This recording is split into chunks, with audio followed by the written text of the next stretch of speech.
and I'm Bradley Williams, the Chief Customer Officer and Vice President of Operations for Equus Workforce Solutions. And today, I'm really excited to sit down and have this conversation with Jaime Cruz, who's joining us. Jaime Cruz serves as the Executive Director for Workforce Connection, which is Southern Nevada's local workforce development board. Prior to Jaime's appointment as the Executive Director in 2017, he served as the Chief Strategy Officer for 8 years and was really instrumental in partnering with all of the local libraries in the area to expand WIOA-driven workforce programs. And we're going to talk a little bit more about that in a minute.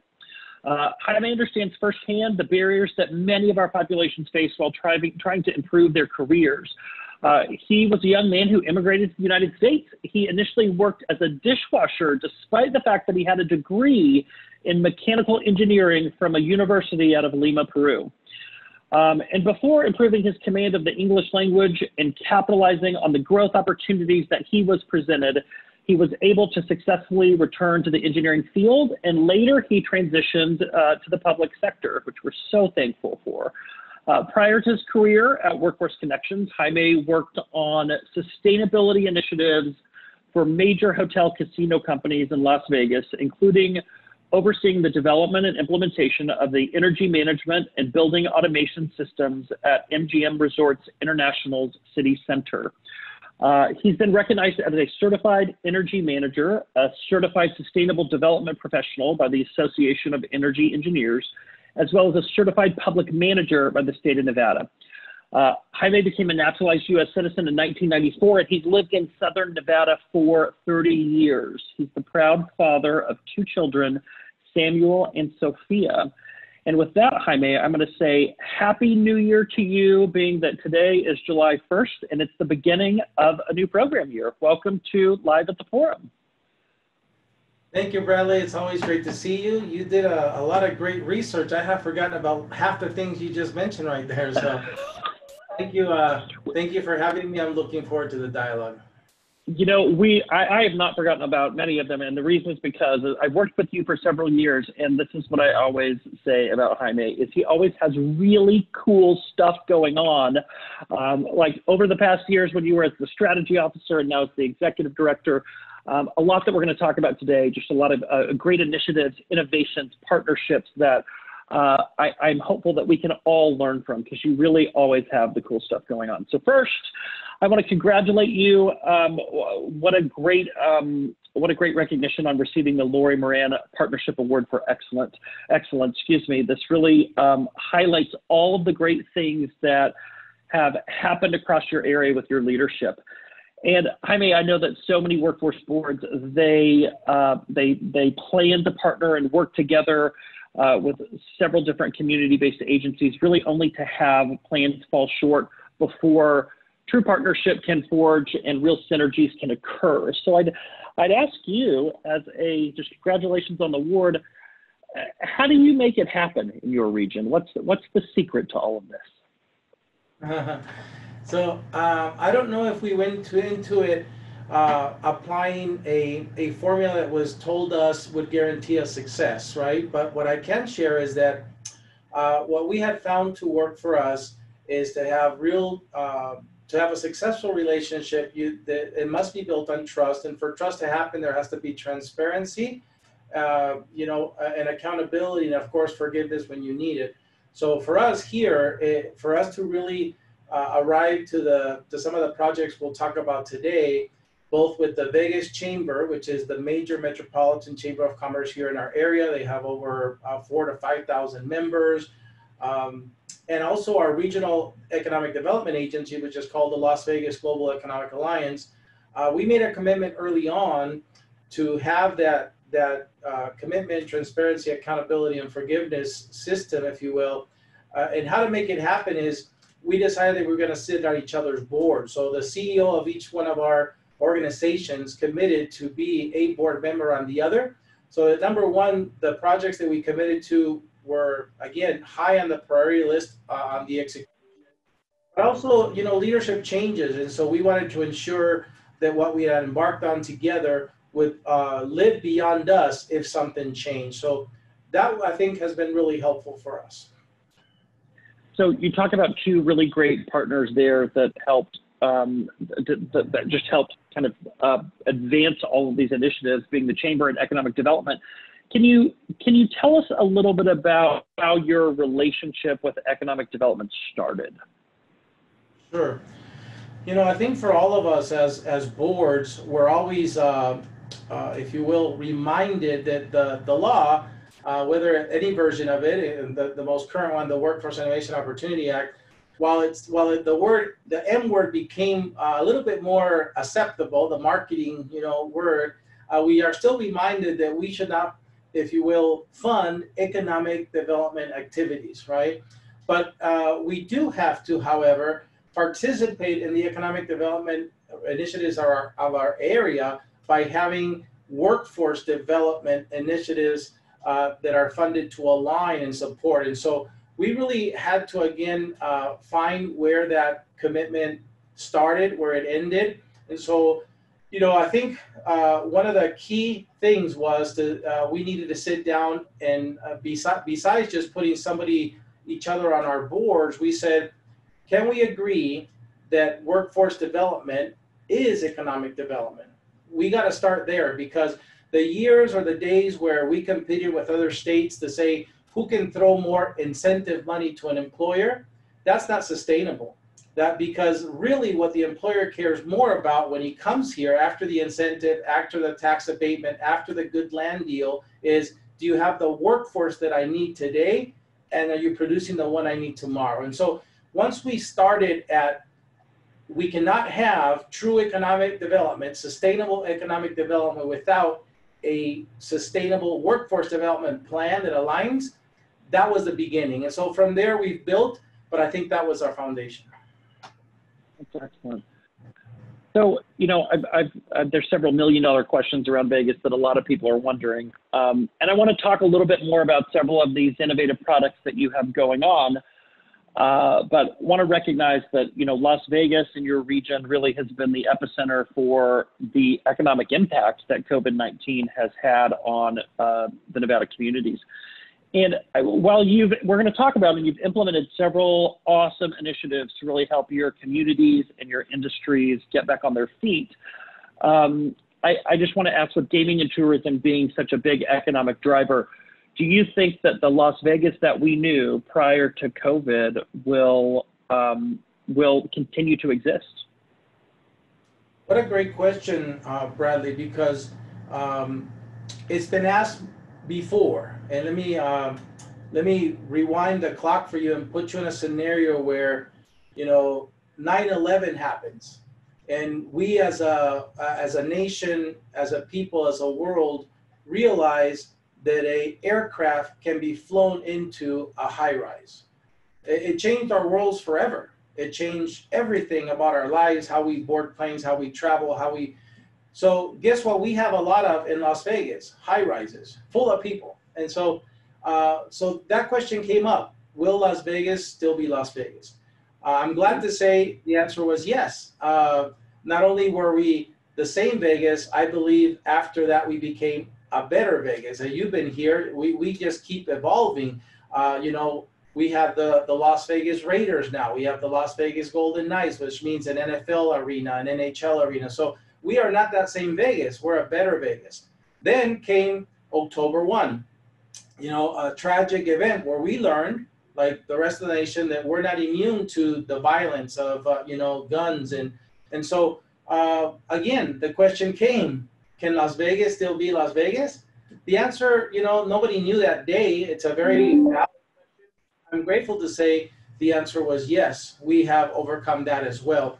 And so I think we remain just as optimistic today that, as a country, we're all going to get past this. This newest challenge that we have as a country will one day be something we look back on. It's hard to measure today the total impact, but I believe just like other big things that we've overcome, not just Las Vegas, but the nation will be able to thrive again. Well, I love to hear that it is a better Vegas, and I'm pulling for you all because it's one of my favorite places to come and visit, and I can't wait till the next time that I get to. But I digress a little bit because you've got so many innovative partnerships and initiatives that are going on that I want you to share some of this with our friends that are out there. During this pandemic and during the time of COVID-19, you've done some really cool stuff.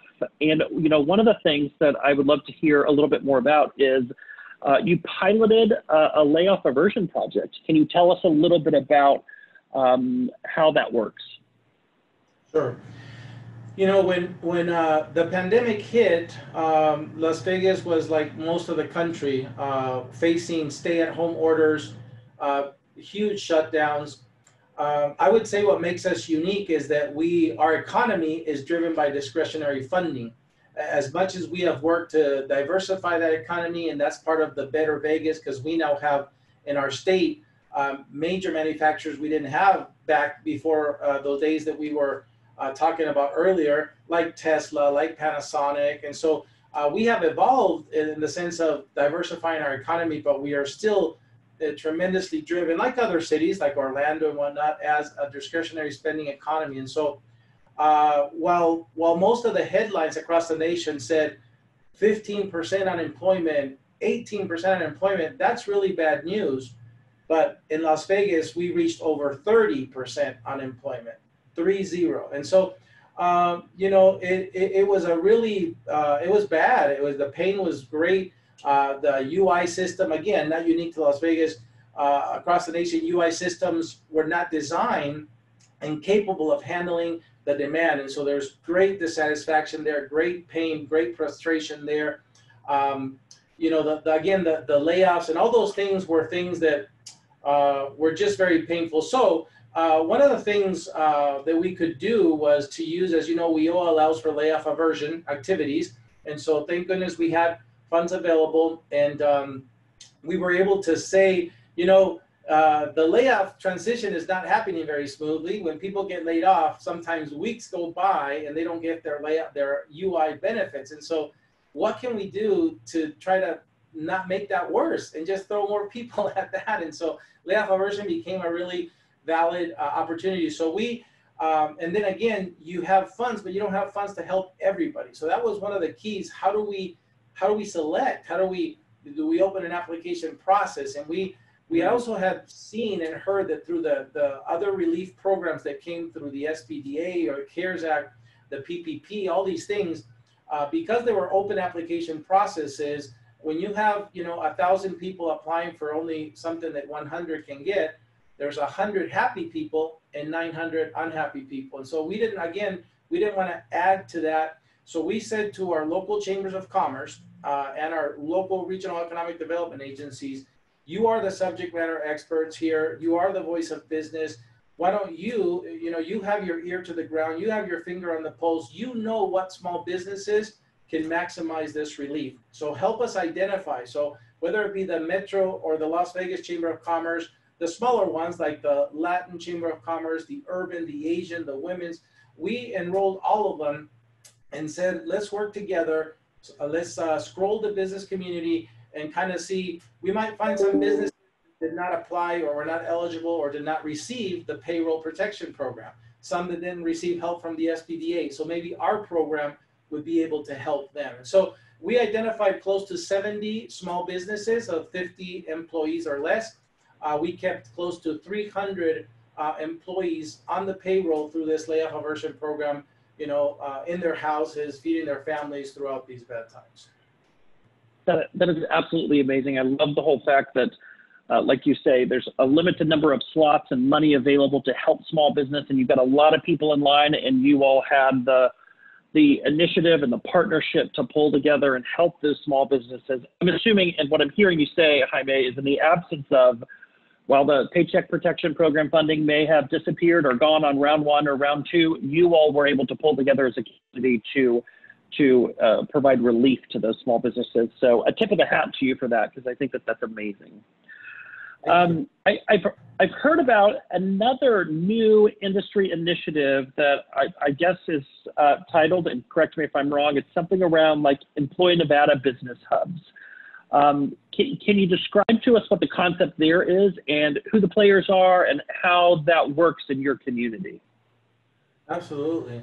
So this builds on to all these initiatives, as you can tell, that we want to really remember always that our system is the balance of an equation, that we are trying to serve the business customer who needs employees, right? And so our product is that, the employee, the job seeker, that we need to really understand what's needed, and then measure what we have and fill in the gap. Sometimes there's remediation that has to happen, barrier removal, skill acquisition. That's our work. But we cannot do a good job unless we understand really clearly what businesses need and want. And so we have a commitment to be a local workforce development board that's driven by the needs of our local businesses. So we have had the libraries, as you said, which I know we'll get to, allowed us to really have more one-stop centers than we ever would have, because as you know, it takes money to run a one-stop center. You have to pay for building, for water, for electricity, for security, for janitorial, and so on and so on. So there is an infrastructure cost to that. And by the way, the infrastructure cost is something we fight about all around the nation. You know, who pays what and what is my share? And so the libraries allowed us to open one-stops with no concern about infrastructure costs. So any of the WIOA partners are able to come into the one-stop with no additional infrastructure costs, occupy space in those one-stops. And so that allowed us to have 15, that's 15 one-stops in our area, and also in areas, if you will, rural areas that we didn't have physical presence before. Again, because of cost, now we live in those libraries. So that initiative really born this next one. When you say, so if you had one-stop centers, why these two new ones? Those one-stop centers had always been focused around the job seeker customer. You know, I always envision, for example, going to a Toyota or any kind of car showroom. They do not show you the car that's being welded on or painted or still looks, you know, half done. They show you a finished, smell good, looking good, you want to go into depth for car. And so we figured, you know, we want our employer also to walk through a one-stop center and not see a half-finished product that has still barriers to employment, that still has perhaps their small children there in the center with them because they still don't have the childcare they need. And so, or they're not dressed the way that the employer expects them to be. So we wanted to create showroom floors. And so these two new one-stop centers are specifically designed for the business customer. They will be staffed by business services, one-stop staff from multiple agencies from the different titles. And more importantly, again, just like the libraries, they are free of cost to us. So instead of going to two buildings and paying for infrastructure costs, we're going to two beautiful buildings. I can't wait to show you what they look like. But one of them is the Vegas Chamber of Commerce, which sits at Symphony Park, or what we call the Smith Center. It's where we hold all of our Broadway shows and the big Broadway numbers that come when symphonies and orchestras come. They play in this beautiful building called the Smith Center, our theater and art center, and they live on the first floor. It's just the beautiful, can't be a more perfect location for businesses. And so businesses already go there to access everything else the chamber offers. Now, in addition to that, there will be a one-stop center there. The other one is in this really other cool place called the Sahara West Library, which used to have a museum attached to it, but that since went away. And so that museum space, which you can imagine high ceilings, beautiful architecture, is now being transformed into, again, a one-stop center for businesses. And so we are calling those Employee NB Business Hub, because the tool that we use here in Southern Nevada, or the whole state, has that brand. I think in other places, you know, that each state has a brand for their system where the participants are case managed and the employers post their jobs. And so here in Nevada, it's called Employee NV. And so this is going to be our Employee NV Business Hub, because if you're an employer, you're going to post jobs, you're going to come get the resources you need to reboot your business, expand, grow again. And the openings are expected to be in late July, late this month for the Vegas Chamber, and late August for the Sahara West Library. So for those of you out there that haven't had the pleasure of meeting Jaime or working with him, I will say that I just am amazed. I think it is so awesome that you know, so many workforce systems across the nation work with libraries or they have access points, but what you've truly done with those 15 centers and what's offered in them, how it's operated, like just how it came to be, I know that we can probably talk 20 or 30 more minutes just on that entire process that you went through to get it to that, but it truly is impressive. And then to add on top of that, the employee MD business hubs. I mean, you're a trailblazer. I think that these are great concepts. I cannot wait to come and visit specifically to see how those are operating. So that's very exciting. We appreciate you sharing that with us. So, I mean, as if that's not enough happening in your community that you all are trying to tackle, there's this other campaign I know that's going on. That's the Southern Nevada Workforce Blueprint 2.0. Can you tell us a little bit about that campaign, how you all fit into it, and what you're trying to accomplish? Sure. And that feeds into what I was talking about later about how, I'm sorry, what I was talking about earlier about how we solve the supply-demand equation in the labor market. It was a collaborative effort between, again, our Regional Economic Development Agency, the Las Vegas Global Economic Alliance, the biggest chamber of commerce in our region, the biggest chamber, and us, the Workforce Board. We partnered together and again took a hard look at what the skill sets, occupations, demands would be for our market today and in the future, a couple of years into the future. And then we also, then that's of course the demand side. And then we looked at the supply side. What does that pipeline look like? Not just in our one-stop centers, but what does the K through 12 system look like? What does the post-secondary system, not just at the community college or universities, but the post-secondary, you know, training options, what does it look like? And so by looking at that, we identified gaps and we were able to put into place initiatives to remediate those gaps to better align, again, to make sure that we're pointing and working towards solving the need. That's the Workforce Blueprint 2.0. It's published, you can see it at workforceblueprint.org. And our commitment is to renew it, revisit it every 2 years. Excellent. Workforce, I'm writing this down. So it's workforceblueprint.org, correct? Yes, yes. I can't wait to go and review that. So your region also recently celebrated another achievement, Jaime, that I would love for you to share with us, that was around work-ready communities. Yes, we're really proud. Brad, it's starting to sound like NAWB should be giving us some kind of national award for all this. It's funny, maybe multiple years in a row. You never know with all the work that you're doing, right? Yeah, they actually just did, right? And we really appreciate the recognition from the NAWB team, from Ron and Mel and Kelly and everybody. So we're really grateful that to be honored this way. Work-ready communities, as you know, is based on the WorkKeys assessment, which is, again, made by ACT, who makes the college readiness assessment that we all, you know, those who go to college here, I did, my kids did, they took that, get their score. And universities and colleges around the nation accept that readiness indicator that as a way to say, you are ready for the rigors of my school.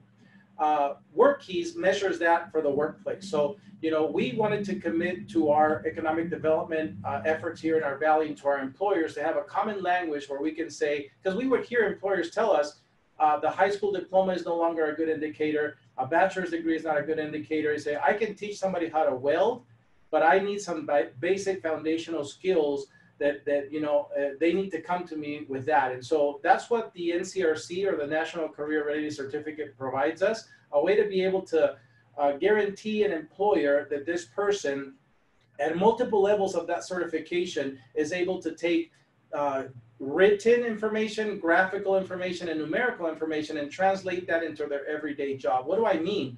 A baker, if a baker doesn't do his math right, grams versus ounces, he might waste a batch of flour or bread. That's profit for the business. If you're at Home Depot and you don't follow instructions, you might break merchandise, and that's a loss of profit for the employer. So, you know, these are, again, what employers call critical thinking, problem solving, common sense. So these are the things that we want to measure in our workforce, not just what we have today, but again, we have the K through 12 system, making sure that they're pointing graduates in where they're going to go. Not all graduates. We found out actually only 30% of our graduates are going to the higher education path. So 70% are going to enter the workforce. So work keys and the NCRC become more critical for them. But we, again, have the entire ecosystem, K through 12, post-secondary, us as a one-stop system, the economic development system, really working around this indicator, this common language of being work ready through the National Career Readiness Certificate. And so we were granted, if you will, by ACT that certification of a county now, and we just happen to be the largest county in the nation that has achieved that certification. And that is quite a feat. The largest county in the nation that is achieved, it's the most, right? You are the most work-ready county in the nation. Yeah, we're just big. We're getting into work because we're very, very big. I love it. That's great. So, you know, Jaime, at this forum, there's always a lot of talk about resources at the forum, and especially since the pandemic has hit. You know, I know that the workforce systems are trying to be a lot of things to a lot of stakeholders with limited amount of resources. So always conversation around that's taking place. But I set that up to ask you specifically, you know, do you have any current efforts that are underway or plans to diversify your portfolio funding to continue to bring additional resources to Southern Nevada to make sure that you can meet the needs of your community? What does that look like for you all? Yeah, that's a great question, Bradley. You know, one of the things that I always open my ears and eyes when I meet with my colleagues, other executive directors from across the nation, is that how do they diversify that revenue for their organization? As you know, some boards are 501c3s and they have a fundraising abilities that governmental boards, if you will, boards that are part of a city or a county don't have. We're all different. And so, but we all have that need, if you will, to have more funds than just the ones that come through WIOA. And so we, I think, are in the early stages of that. One of these initiatives that you heard me talk about really have activated our business community. For example, that Layoff Aversion pilot, it started with WIOA money, but in the middle of it, a private sector business here said, I like what you're doing so much, because they saw it on TV. They saw employers testify of the impact that it had, that this private sector business said, I want to put $100,000 towards that project. So we received $100,000 for that. And so it's, and then we've gotten 2 smaller donations also for, I think we are in the early stages of understanding how we can tap into philanthropic monies. We do apply, like any other boards, to other opportunities to diversify the funding, but we have learned now that there is, that you can, and other boards do it, effectively tap into, if you will, private sector partnerships that can bring more funds to the public workforce development system. You know, that's a really good testament to your work when you've got employers that are seeing your accomplishments and how you're contributing on the news and calling you up and saying, I want to put some money down. So I think that's great. You can ask for anything better, as far as I'm concerned. So you know, this is kind of the crystal ball question, right? From where you sit, the partnerships that you see that are going on, the dialogue you're having with your dynamic board that's always so engaged, your business community, etc. What do you really see as the future of workforce services, you know, post-pandemic for Southern Nevada? That's a really good question, Bradley. But before I answer, I'm gonna, you know, you said you're right. I mean, what more can you ask for when you have employers saying, I want to put my money there? I would say the only thing right now, Bradley, would be a virtual cocktail. That we could ask for a virtual cocktail. That would be very, very good. I think we can arrange that, Jaime, real soon. But to answer your question, I think not just us as boards and one-stops, but the entire, I think, world has learned that we can still be effective even though we're in the middle of a pandemic. We can still provide services even though we're not all together in a building in cubicles next to each other. So it really has, you know, and that's a tricky thing, because of course what that means is there's disruptors that are about to happen that we didn't plan for. You know, when the rideshare came in, nobody was expecting that somebody figured out how with an app you can have a stranger come to your home. Who thought you would jump in a car with a stranger just, 8 years ago? But those are disruptors that are happening, I think. And now I think companies, organizations will want to be more pandemic ready. They will want to rely, if you will, have more technology built into their operations so that the impact of something like this is not as grave. And so we are about to go into an evolution that perhaps we were expecting a decade from now. I think one of the key topics last year at NAWB was the future of work. What does that look like? How is technology, automation, artificial intelligence, disruptive ideas going to change how we work? Guess what? The future is now. We quickly got thrust into that, didn't we? The past few months. Yes. How that's going to operate. That's great. Jaime, I'd love to give you just the opportunity, as I know that we're coming close to being on time here, just any additional thoughts that you'd like to share with your workforce colleagues that are out there. Yeah, I think I'm always excited about NAWB every year, as you know, not just because of the McClellan Bar after hours, because we get to learn from each other. I always, many of the things we do, by the way, we don't come up with. I go and say, man, that thing in Texas looked really good, so I'm going to go and do it. That thing from Florida looked really good, so I'm going to go home and do it. I think NAWB provides us all the opportunity to learn from each other, to implement best practices. I'm always grateful for that. I think the folks at NAWB, the team at NAWB did a great job, I think, with the hand they were dealt this year. Think about having a meeting planned and executed and paid for that's in person and saying, by the way, you got 60 days to make that all virtual. So my hat's off to them. I'd also like to thank you guys. I'm actually proud of myself because I was stressed about, I hope I don't call them by the name they used to be, formerly known as, right? Like the artist Prince, but you're Equus now. And so I'm grateful for my partners at Equus because you guys have helped us move through those years you described. I remember you when you first came here, you were, the first person we met from the organization. And as you said, we've come a long way. You guys have been a part of that. We appreciate it. And so I would just say to all of us, keep on doing the work. It's much needed. People need our help more than ever. And I feel, and I hope you do, also privileged to be given the opportunity to be a part of the solution. Every day we feel that way. And again, congratulations on your award this week. We appreciate the sentiments. We're proud to be your partner in Southern Nevada. And I'll just say that you're always an innovator. You're always a thinker. We always enjoy talking to you. We appreciate the great work that you've done for your community. And we thank you for your time today and for joining us at Live at the Forum. It's always great to see you, Jaime. Hope you have a great night. Thank you for the opportunity, Bradley. Always great to see you as well. Hopefully we'll see each other soon in person.